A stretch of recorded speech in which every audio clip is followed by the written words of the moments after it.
These are exciting times at the Sweetwater Baptist Church. My name is Paul Noe. I'm the pastor here at Sweetwater, and we want to welcome you to this very important video segment as we talk about our future facility here at Sweetwater. We're blessed today to have with us David Harley.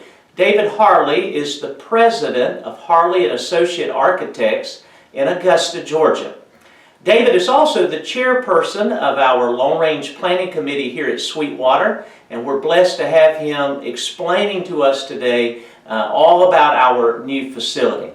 David, I want to ask you a question. How long has Sweetwater Baptist Church been working on this project? Well, it goes back probably more than 20 years when the long-range planning committee was first formed, back before we ever bought the additional 25 acres, and we can see how God has been moving in that whole time. We got a committee together, we started talking about concept, one of the things about where we might want to build, and all of a sudden that additional 25 acres became available. We made an offer and bought that land, and then over the years, as things have changed, brought more people into the church, different talents, and we've seen how that maybe it could even got bigger than what we originally thought about. So, Long Range Planning Committee about 5 years ago met and started looking at a new facility. At one time we considered renovating the Family Life Center, but as we looked into that, that wasn't a good option because it was going to take the Family Life Center away from us. It was going to cost a lot of money to do that, and we really decided it'd be better to build a new sanctuary instead of renovating that one. And some people had even discussed one time of possibly renovating the existing facility. Well, we looked at that option too, but it just wasn't enough room. We've got a cemetery on one side, we've got the road on the other. And the other thing we didn't want to do was compromise the looks of that historic building. A lot of people love that building, we don't want to touch it, and we want to make sure that building is protected and part of our facility for years to come. And so thank you for clarifying that. So as far as the sanctuary that was built in 1861, it'll always be a part of Sweetwater, will it not? Yes, it'll be right. there, we're not tearing it down. No, Great. so, Now, as we've been thinking about this in the last few years, David, have we done this all by ourselves or have we had some outside help? well, we've gone through several consultant groups. We had a group came in from Atlanta who went through a whole lot of information with us, brought up a lot of background information about the area surrounding us, the potential growth, potential giving of the church, and that kind of went through a process where really didn't go anywhere. The group kind of left us stagnant. There's the ones that kind of led us towards renovating the Family Life Center. And when we got to looking at the cost of that and the feasibility of building a new one, it seemed like it kind of came to a standstill. And then our firm did a master plan in which we came up with a concept of a possible new building plus other buildings on the site, how maybe in the future this whole property could be used, this 50 acres that we've been blessed with. So we just didn't go at random, stick a building in here and find out later on it was a problem. Now, David, try to help us understand where the new facility is going to go. All right, well, 5 Knots Road is right here, parallel. This is our Family Life Center. So the cemetery is back here. The existing buildings are back up on the corner, Sweetwater Road. So right now there's a ball field up here on top of the hill. So as you can see, there's a difference in elevation, and that's what's happening here. The second floor of the Family Life Center that we were able to add on there probably about 20 years ago has a bridge that will come across and become the main level of the new sanctuary. So also on the ground level where the Family Life Center is, there will be an elevator and a stair tower entrance. So you can come in here and rise up to the elevator or the stairs and come inside the sanctuary. If you look on the map or the plan here, you can see that this is the bridge that comes across and into that level. So there's a lobby here as you come across from the bridge that enters into the side of the sanctuary. But also if you come across from the first floor, there will be no connection to the sanctuary because it's up higher elevation. So you come up the elevator or the steps to this level. Right now, there's a drive-through in the front. That's one of the things we don't have in the existing facility. Because when that building was built, there were no cars, horse and buggies. So, Can you point that out on the yeah. map? So right here, we've got access so a car can drive through undercover during rainy days or cold and let people out undercover and they can go inside the building. Okay. So looking back on the plan, that's that drive right here. Also, there's a covered walk too that connects that. And that walk leads to steps that will go down the hill to the lower parking lot that we already have. Now, our upper parking lot is planned with part of this facility so that you can park up here or there. We're looking at a potential of 600 people in here, so it's going to take a lot of parking for 600 people. But as you come inside, we have a welcome center. On this side, there are senior adult classrooms. Right now, we have a kind of a foyer, and then there are 4 classrooms off of that suite. On the other side, there's a nursery suite, which you have a drop-off for security purposes, and then you've got 3 classrooms here for the nursery. And if you have a child that's not in the nursery but yet is in this building, because we're planning on that building one day being for our children and youth, you can go through here and around across the bridge to drop them off in that building and then come back all undercover. There's also in this big lobby, there's a visitor center right here at the front. So it's hard to see on the scale, but that's 20 feet wide, and this is 40 feet wide. Our existing sanctuary is not 40 feet wide. So this is a large gathering space. So when you leave the sanctuary, you got a space for people to meet and greet and talk without everybody feel like they're crowded. Restroom facilities, these are both ladies over here. So there's double the ladies than there are the men. So hopefully they won't be in a line standing out here. They've got plenty of space that they can go in. And I know that's been a great need here at Sweetwater, especially with our existing sanctuary. We only have one small little bathroom. And I know that many of the ladies have expressed how much they're looking forward to that new bathroom facility. Right. As you go into the sanctuary, there's a level upper landing, and then the floor slopes.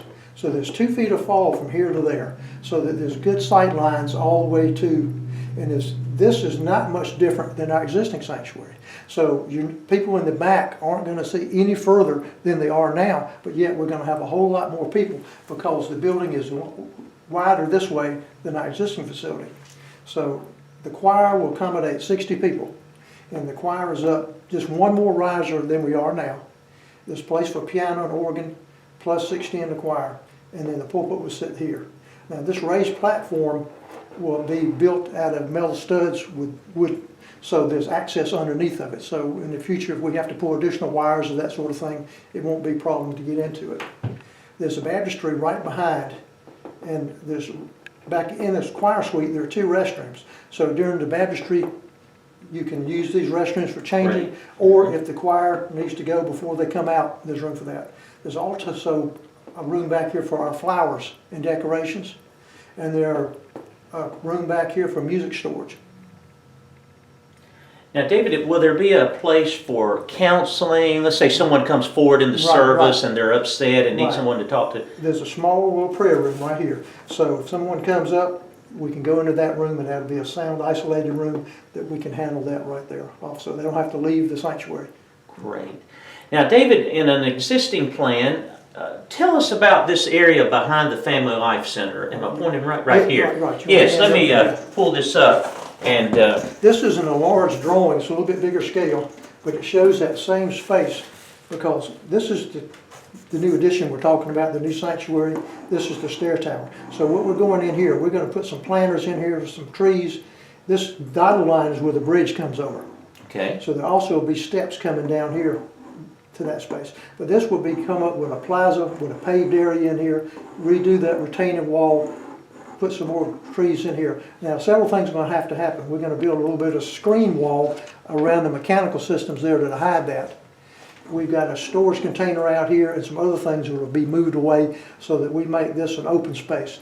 Because there will still be people in the other building, the building that we have existing, that will be walking through this plaza to enter this building. So some of our classrooms will still stay in the old complex.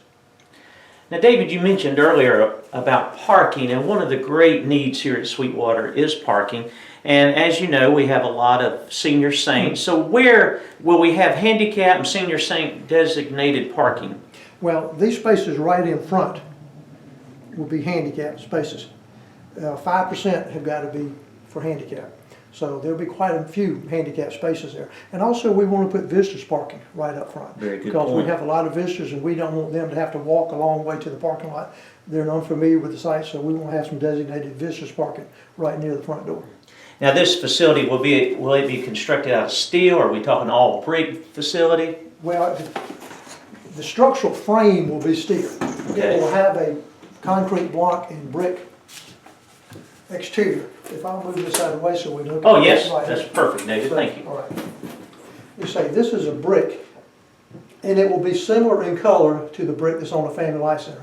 We might go a little bit different because that brick doesn't have a lot of range. Range means they're almost all the same color. To me, having brick a little bit different colors adds to the beauty of the brick because it has more texture. Now, this would be a cast stone or a stucco, and then the bottom we're looking at a split face concrete block and some detail work so that we don't just have a very dull looking building. Now, it will have a metal roof on it. There's a metal roof on the gym now, and this will have a metal roof on it as well. And as you know, we'll have a steeple here up front. The building that was built in the 1860s never had a steeple. So that's been a request of a lot of people. We want a steeple in our new building. Oh, that's beautiful. And David, since we're looking at the banner, I wanted to call the attention to those who are watching to Psalm 127 verse 1 that says, "Except the Lord build the house, they labor in vain that build it." And that's who we're putting our trust in and our dependence upon is the Lord to guide us through this process. Now, David, is there anything else that we should know about the facility? You've done an excellent job of explaining it. And anything else that might be beneficial to us? Well, one of the concerns, and it's ours too, that this is east where I'm standing. So the sun's going to rise here, and it's going to move around this side and set there. So our windows won't be clear glass. There'll be a translucent panel, which means it's an insulated panel. It's an obscure type of plastic or poly on this side and one here, and there's a gap in the middle that's got insulation in it. And we just met last week, and they're just now realizing how they can make that better than it's been in the past from the standpoint that they can put color into that. So we're going to lay out a pattern somewhat similar to the stained glass we have now, and they can build this panel and put different colors of insulation in it so it will somewhat mimic our stained glass windows. So when the sun shines here, we won't have a bright sunshine, we'll have that soft color. In fact, I was wanting to talk to several ladies in the church who are artists, Jane Robinson being one, and see if she would want to take on that task of designing those windows and see if we can't add that to the drawings. Oh, that's excellent, David. That'll be a beautiful touch to a beautiful facility, and we're certainly looking forward to seeing what God is going to do in the months and years to come here at Sweetwater. Well, David, I want to say thank you for your time in explaining this to us, and appreciate all that you've done for Sweetwater as the chairman of our Long Range Planning Committee as well as the architect for our new building. God bless you, David, and thank you. Thank you.